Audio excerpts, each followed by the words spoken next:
Hi ladies, and welcome back to this week's video. Today we're going to talk about how you can become the person that you were looking for, and not only become that person, but you can also repel people like narcissists and toxicity and all of that. So I need you to hear me clearly. I'm not talking about this stuff because, I read a few books on healing. I'm talking about it because I lived it. I spent over a decade in a relationship with someone who used my deepest insecurities against me. And I wasn't stupid, I wasn't weak, but I was looking outside of myself for everything. I didn't know how to give myself things like validation and worth and safety and direction. And he saw that. So he would mirror my strengths and he would exploit every crack he found.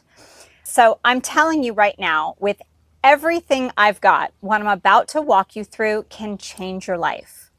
I'm going to talk about what it even means to be the person that you're looking for. And more importantly, I'm going to give you 5 ways that you can begin to work on your own character, and also some really tangible, actionable steps to get you there.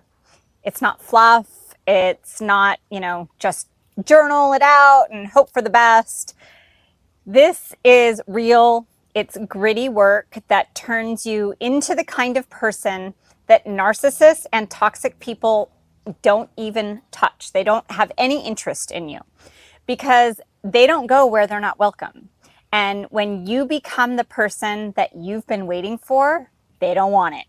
They will feel very unwelcomed in the energy that you hold without you even having to say a word. So let's get into the truth. Toxic people, especially narcissists, don't choose just anyone. They are calculated. They choose people like you because they see 2 things. They see your light, your empathy, your loyalty, your natural ability to make other people feel seen and heard.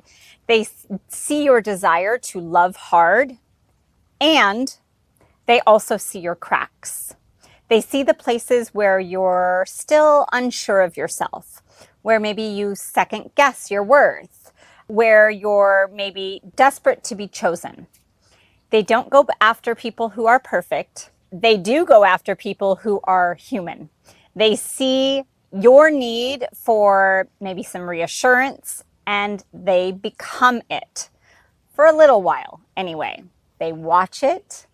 They watch the way you people please, maybe the way you keep the peace at your own expense, the way maybe you apologize for things that aren't your fault.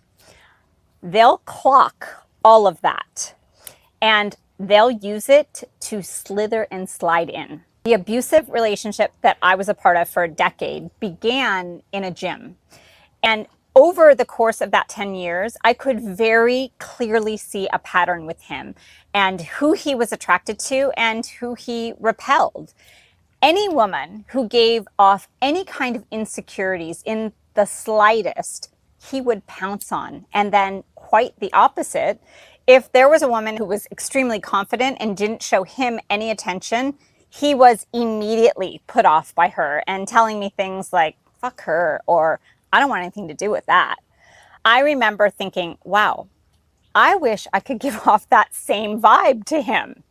But at that point, it was already too late. My trauma bond was in full effect. He had my number and he knew exactly how to manipulate me.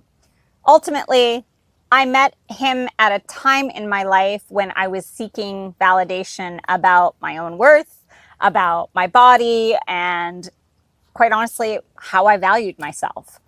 He saw my strengths, he saw my light and my wounds, and he knew exactly how to mirror one and slither into the other. So what does it mean to say, become the person you were looking for? I mean, this is what I mean.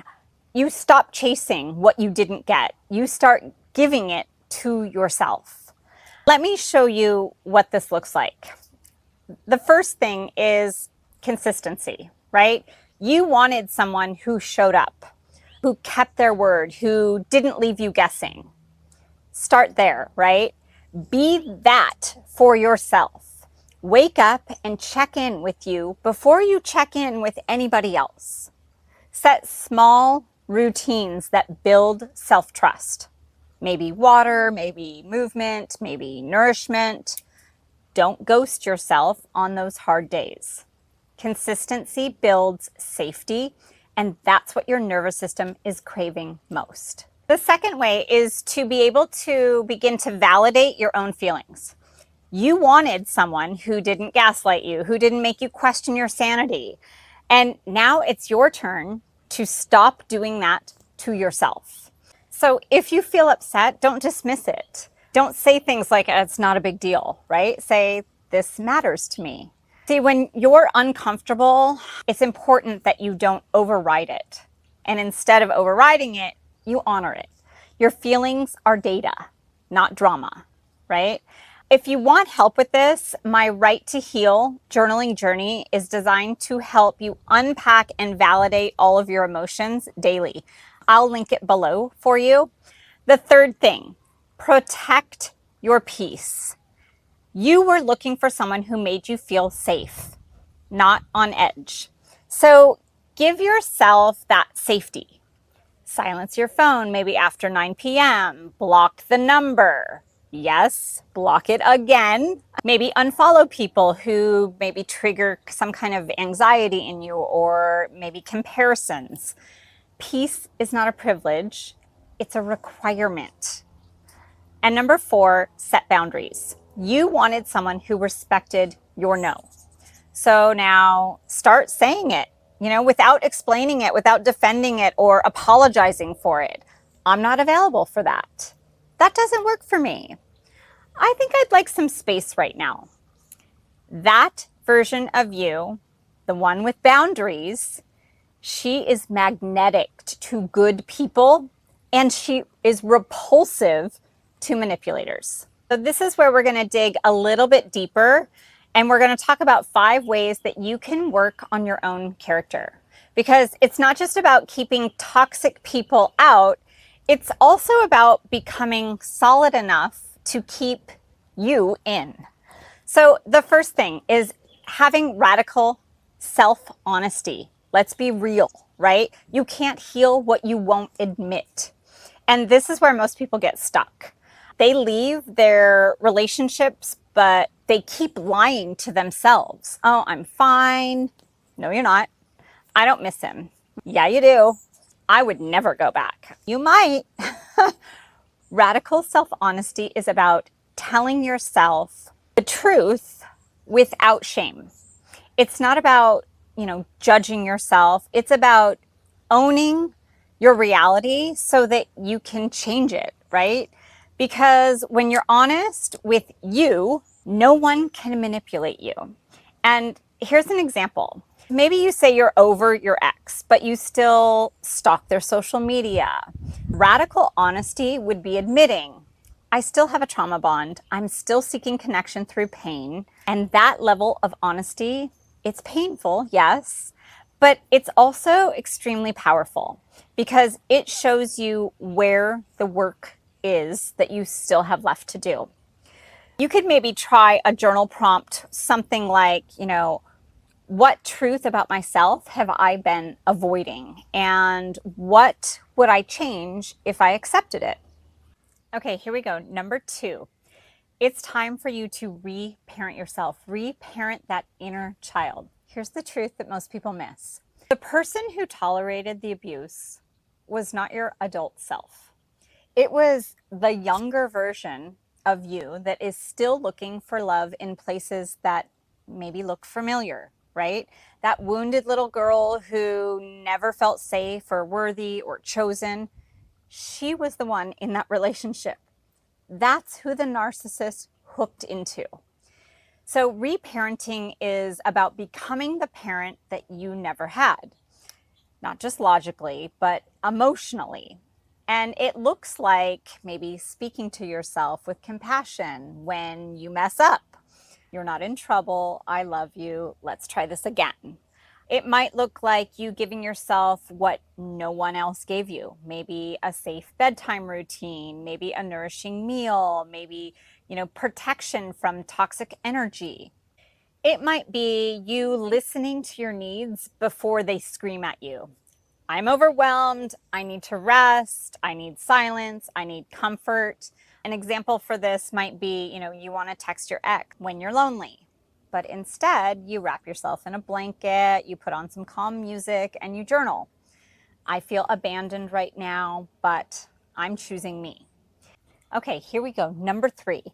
It's time for you to create standards, not walls, standards. See, after abuse, it's easy to swing the other extreme. Like we start saying things like maybe I'll never trust again, I don't need anyone, I'm better off alone. And while that energy might feel safe for the moment, it's not healing. It's self-protection dressed up as strength. See, walls like that keep everyone out. But standards, they invite the right people in. So here's the difference.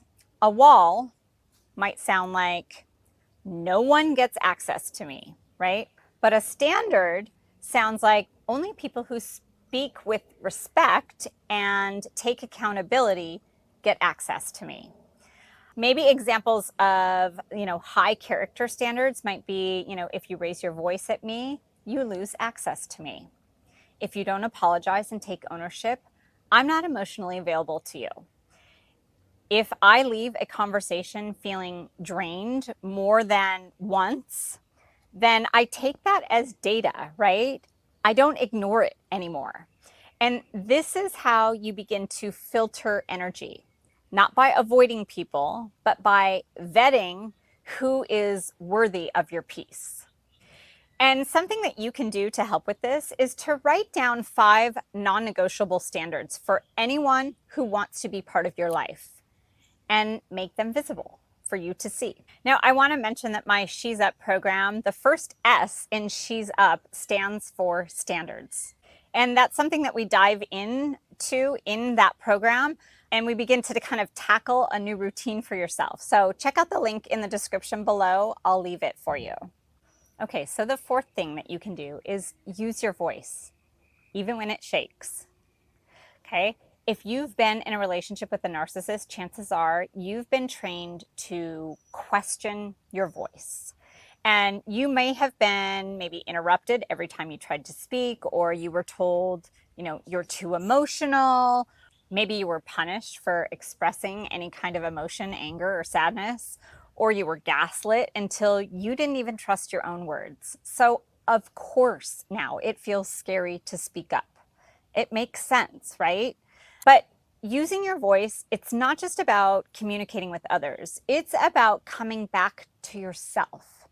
Start small, right? Say no when you mean no. Maybe ask for clarity. What did you mean by that?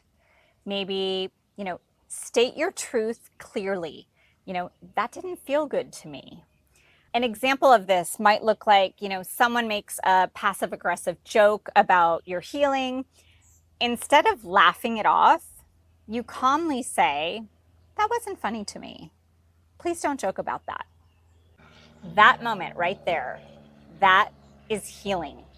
That's you showing the world that you're not the same version of you that could be steamrolled, right? If this one hits hard for you, you can check out my video on reclaiming your voice after narcissistic abuse. So number 5 is track your self-trust like it's sacred. Like after abuse, your ability to trust other people gets shaky. But the deeper damage is this. You stop trusting yourself. You think, why didn't I see the red flags? Why did I stay? Why did I go back? But instead of punishing yourself, let's start tracking the ways that you are beginning to rebuild trust. Make it tangible. Maybe create a simple tracker where you can check off, I honored my gut today. I didn't chase closure. I rested instead of overworked. I showed up for my morning routine. See, each of these moments is like adding a brick to a foundation. Eventually, you'll be standing on solid ground, right? And nobody will be able to knock you over again. Another example to this might be maybe you feel tempted to answer a text from your ex, but you pause, right? You breathe, you say, no, I'm not available for that anymore. Write it down. I chose me today. And I've got a whole video on how to reconnect with yourself after narcissistic abuse. So if you want to go watch that next, if this is kind of resonating with you. Okay, so here's the truth. When you become the person that you were looking for, you don't need anyone to come save you. You become your own safety. You become your own anchor. You become your own validation. And the crazy thing is that energy, it's like kryptonite to a narcissist. They don't even want to try anymore. They sense that they're not going to win here. And the people who are meant for you, they finally will start showing up because you've made room for them.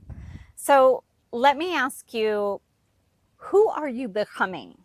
So if any of this resonated with you, go ahead and drop a heart in the comment. I'd love to hear that you're out there and that this speaks to you. And remember, as always, I'm rooting for you.